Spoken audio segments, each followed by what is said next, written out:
Ahojte lidičky, dneska vám ukážu své hobíky a doplňky k nim. Předem se omlouvám, mám strašně blbý světlo, tak jak asi sami vidíte.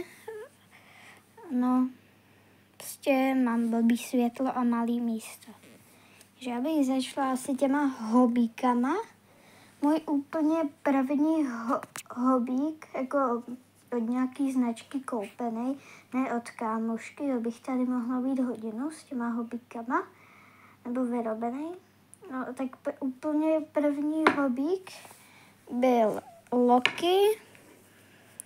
Mám k něm i všichni hobíci, snad skoro všechny věci jsou od Lardenu, tu značku doporučuju. Mám je strašně ráda, nebo prostě tu značku. A tady takhle bílou lisinku, krátkou černou hřívu, samozřejmě odmontovávací tyčku. Z druhé strany je stejný, na to, že špinavý. Mám k němu tady ten rodný list. Já vám ho přečtu, jo. Takže rodný list, rodné jméno Loki, přezdívka Dark, plemeno Valkop, datum narození 12.6.2019, matka Freja, otec Odin, místo narození Rakousko, pohlaví hřebec, chovatel Larden a majitelka Laura Droduska. To jsem mi akorát jako nevyplním, to přezdívka a majitel, tam ani není, je anglicky. Jo, předem se když tak omlouvám za špatnou výslovnost třeba těch plemen anebo jmen těch rodičů. Vlastně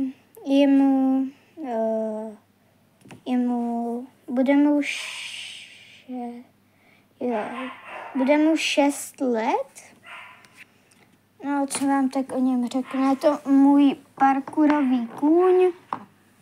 Není vůbec plachý, má rád hodně lidí, společnost, má rád zvířata, má rád vodu, vycházky a naopak nemá rád být dlouho zavřený ve stáji. A nebo naopak dlouho stát na slunku, protože je černý a to přitahuje světlo nebo tak něco. Když máš černý oblečení, tak je to víc teplo. Tady jak jsou ty nozdry, tak jsem ho moc česala na nosíku a rozbila jsem mu nozdru, takže je takový pomenší operaci. Chybí mu tam kousek. Vlastně jde to vidět tady, špička mu chybí. Tak asi jdeme na dalšího hobíka. Lokiho jsem dostala k Vánocům. Druhý hobík, na toho jsem si šetřila. No, k Lokimu ještě řeknu, je to hřebec samozřejmě, ale to jsem tam asi říkala v tom rodném listě. Jo, druhý kůň, nebo spíš klesnička, jsem dostala, na tu jsem si našetřila. A je to samozřejmě Krystal. Trošku není rozčesaná a hlavně jak ji tady furt zvedám. Tak, něco vám taky od Lardenu. Ceny vám říkat asi nebudu, to si můžete zjistit. Taky odmontovávací tyčka a tady cenovka, ta cedulka. U Lokiu tam bohužel nemá, protože jsem mu odstříhla. Jsem byla menší, takže jsem nevěděla, jako klasika odstříhnout cedulku. Že od té rodný listek mám, tak to jak vám ho přečtu. Takže rodné jméno Krystal, přezdívka Angel, plemeno andaluský kůň, datum narození 21.4.2016 matka Anabel, otec Wilderm, místo narození Rakousko, pohlaví Klisna, chovatel Larden, majitelka Laura Dratušská. To samé je, že zezadu a její bylo jí na tyto Velikonoce jí bylo 9 let. To je můj drazurní kůň. Tady je taková o něco plaší, ale zase klidná. Takže když se splaší, tak se docela hodně rychle uklidní. Prostě hodně má ráda vycházky a je jí dobře v boxíku. Klíšťata na ně vůbec nelezou. To má zase na čumáku tady tmavější nebo tady světlejší. Na Lokim, když si vezmu v té takový ty víc hře, tak na Lokim jsou furt ty klíšťata. Ale to myslím jako víc v té představě, jo? Ne v realitě. V realitě na ně klíšťata vůbec nelezou. Jo, co jsem neřekla k Lokim, Loki je hodně ten kůň, který prostě chce být první. Když jdeš na vycházce, tak prostě musí být první. Žádný kůň ho nesmí předbíhat. A oproti hřebcům, když ty hřebce jako nezná, tak je na ně trochu agresivní, ale fakt jen trochu. Naopak Krystal je klidná, ty je úplně jedno, kde jde. No, to je hodná strašně. To je taky s obou dvou stran stejná. Můžeme jít asi na dalšího koně. Dalšího koně jsem dostala k letošním Vánocům a je to Smart. Toho možná ani neznáte, nevím. Krásný koník. No, asi vám řeknu ten jeho rodný, nebo on nemá rodný list, ale prostě průkazku anglicky, česky, že to vám přečtu. Rodné jméno Smart, přezdívka Karamel, plemeno American Quarter Horse, datum narození 16.5.2019, matka Verona, otec Carol, nevím, jak se to čte, místo narození Německo, pohlaví hřebec, chovatel Larden, majitel jako Laura Dratušská. Nechtěl by to tam vypisovat a navíc by se to tam ani nevlezlo. Tak to napřem, tak. On je už podle toho jména je hodně chytrý. Je to spíš takový můj vycházkový koník. Sporty na něm moc nedělám, ale jestli by se to dalo brát jak sport, tak spíš jako různý hlavolamy. Ne hlavolamy, ale třeba přechod přes nějakou koňskou, hlavně houpačku nebo prostě tak něco. Ale taky trochu skáče parkour. Je s obou dvou stejný a má tady takovou lisinku. Přezdívku Karamel jsem zvolila protože tak vypadá docela jako karamel. Na tom videu vypadá ta barva úplně jinak, bohužel. Jo, hřívu má i jak na videu bílou, akorát když jdem ven, tak je žlutá. Taková dožlutá. No. Ne, jako hodně chytrý, bojí se ale plachých koní, nebo prostě těch, co se hodně plaší, se bojí, takže od nich vždycky utíká. Jinak je to pohodář, vůbec se neplaší, akorát se tedy hodně bojí psů a takových těch pískových cest. Těch se bojí. A no, to asi vše. Jo, pokud by vás zajímalo, proč tady není Candy, což je takovej ten můj kartonový koník, tak já jsem jako, mám ji ráda, jako všechny hobíky, co ani nejsou jako, co nevypadají ani jako koně, tak mám všechny ráda stejně. Akorát prostě jsem chtěla dát jako ty úplně oficiální hobíky. Tak. Asi můžu mít na dalšího koně. Jo, ještě se vrátím k Lokimu. Tak Loki není vůbec naučený jako na chození, jakože na dlouhý jako vycházky bez jako ze země. Na vodění není zvyklý moc. Ale učím ho to. Jo a Smartovi bude za 11 dní mu bude 6. Loki mu také letos bude 6, myslím. Kouknu. Jo, Loki mu bude 6. Příští měsíc, za měsíc a 12 dní bude 6. Takže nejstarší je Krystal, který byl letos 9, jak jsem říkala. Tak já bych teďka šla na čistící pomůcky.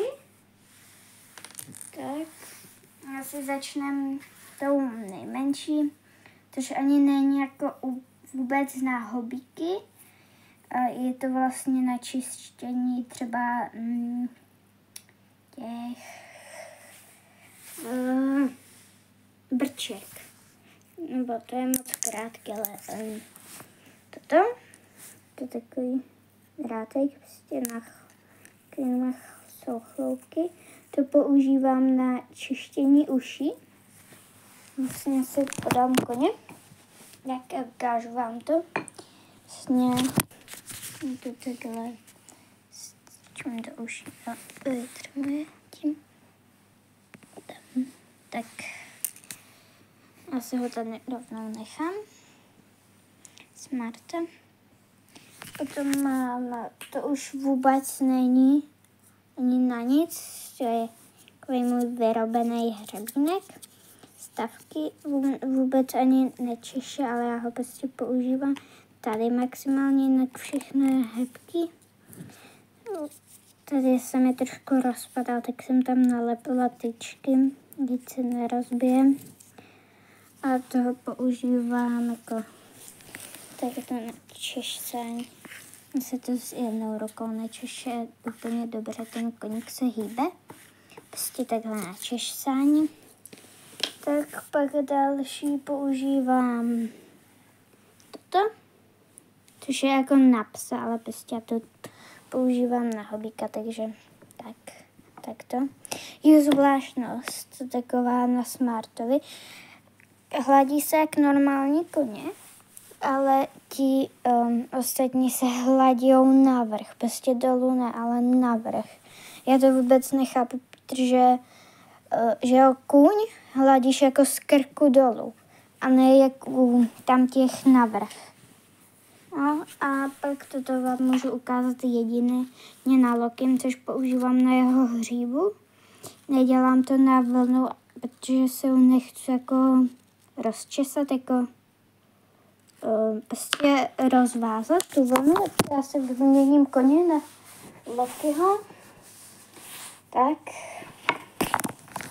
To. A to používám jako třeba tady takto.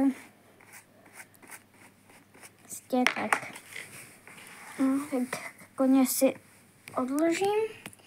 Teďka si vytáhnu potřebu. Mám tady 2 pytle. Všechno je od Lardenu, tedy krásný nápis.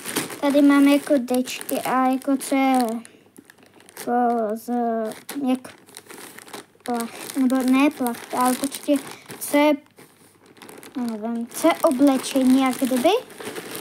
Tak a tady mám jak kdyby naopak jako provázkový a tam mám jednu věc aj vyrobenou. Bych začala asi těma provázkovýma, já nevím, jak se tomu přesně říká, tomu říkám provázkový. To otevřu a vysypu vedle a budu ty věci postupně vytahovat. Že jako první si tady najdu 3. Vlastně to jsou takový ty klasický, co ti dají ke každému hobíkovi, ty úplně klasický ohlávky. Ty má asi každý, kdo má hobíky od Lardenu, protože ty dostaneš v ceně hobíka. Pak tady mám vyrobenou, na to jsem úplně zapomněla ohlávka. Vydržte chvilku, já vám ji natáhnu nějak, pokud se mi to tady povede. Ona je jen z provázku, takže není žádná kvalita, jo. No tak prostě nějak tady dáš, že čumák a tady za uši. Jo, žádná kvalita, jak říkám, je to obyčejný provázek.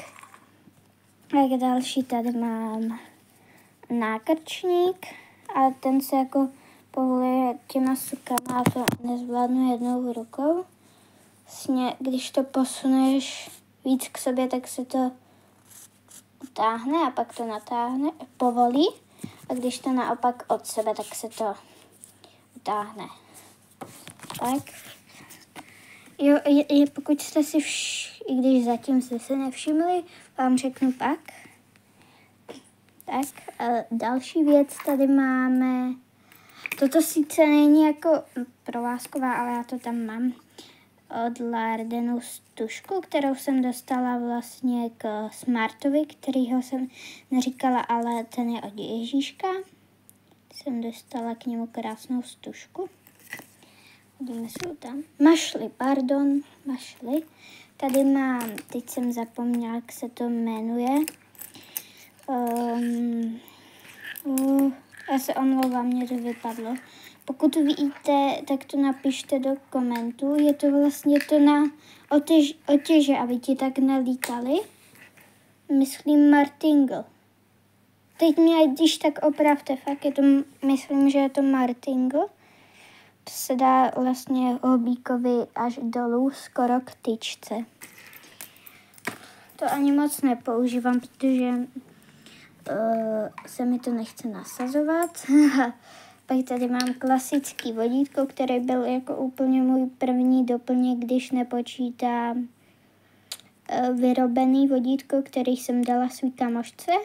A když nepočítám ty základní ohlávky, který má také každému koni.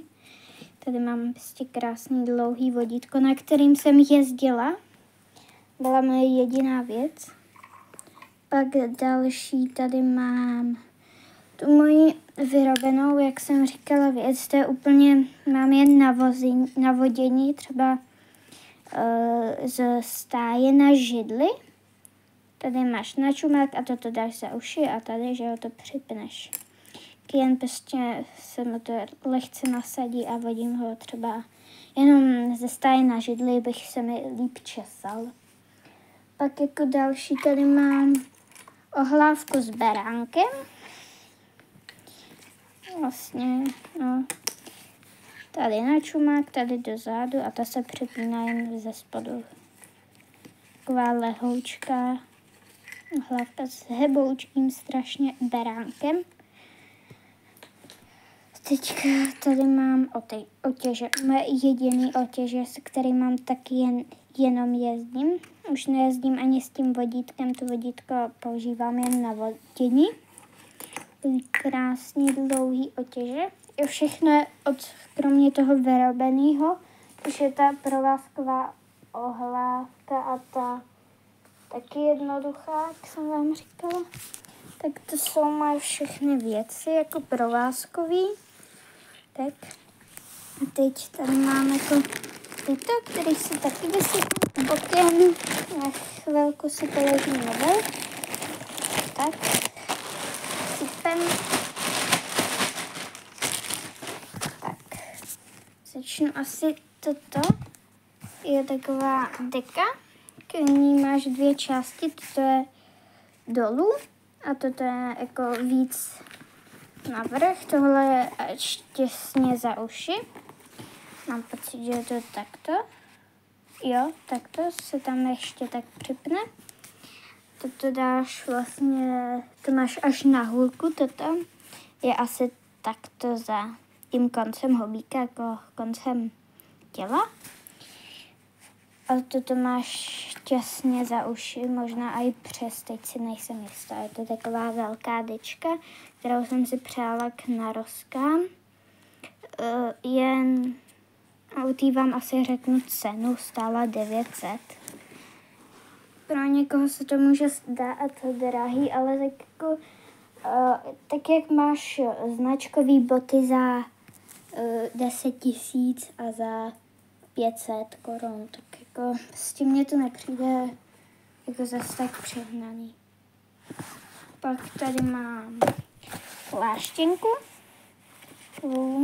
krásnou, modrou, hebkou zevnitř. Všechno musí být hebký. Tak uši krásně. Takový. Jako moc mi to na ty koně nesedí kvůli té hřívě, jako na ty s tou hřívou z vlny, protože že ta hříva je trochu tlustá, no. Mi to trochu nesedí, že tam mám prostě jak kdyby bouličku. Ale na toho Lokiho toho to vůbec nevadí. Tady mám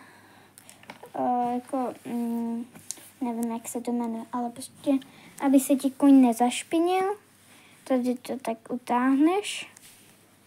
Tady to zkusím si podržím nohou. Tak, tady utáhneš. Teď to roztáhnu. Tady máš na oči, na čumák díru a tady na uši, jo. Taková krásná. Potom jako další tady mám masku. Vlastně tady uši, tady oči. Jako trošku nechápu její smysl, protože jako k čemu? To má být jako masky proti muchům. A když tady máš díru na oči, tak se ti tam logicky ty muchy dostanou a ruší ti toho koně. Ale OK, mě to vůbec nevadí, aspoň, že mám něco. Nebudu si stěžovat. Pak tady mám krásnou čabraku. Mě strašně štve, že ty barvy na té kameře jsou úplně jináčí než v realitě. V realitě je to víc tyrkysový. A pak jako doplněk, toto jsem si koupila jako první, dalo by se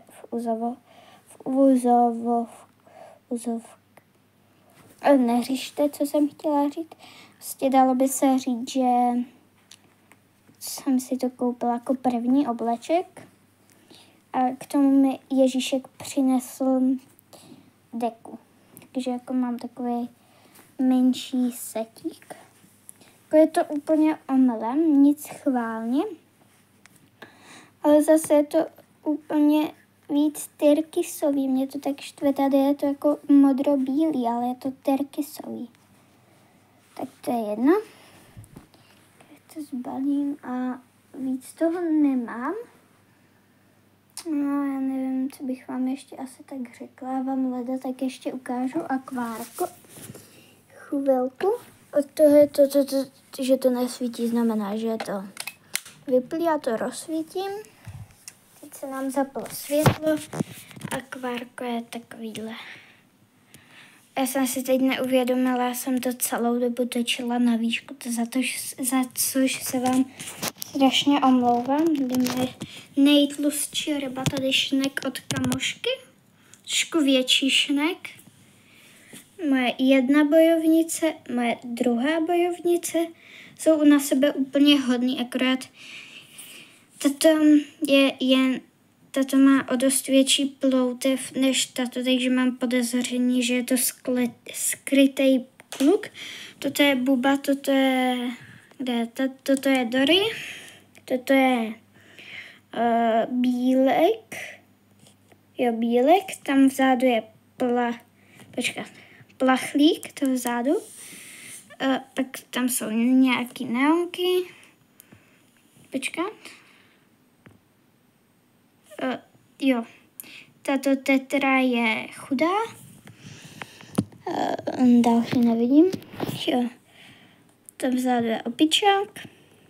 Tam ona nejde vidět, ale za ním, počkat,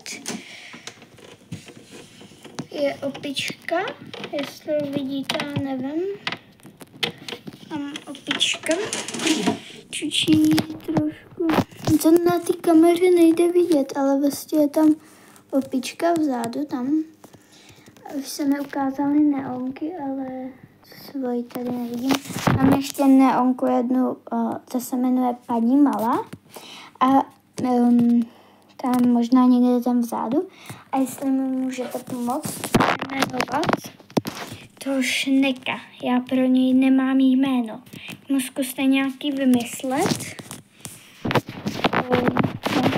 Asi toto video už ukončím, protože nechci půlhodinový video, i když to už skoro je půlhodinový video.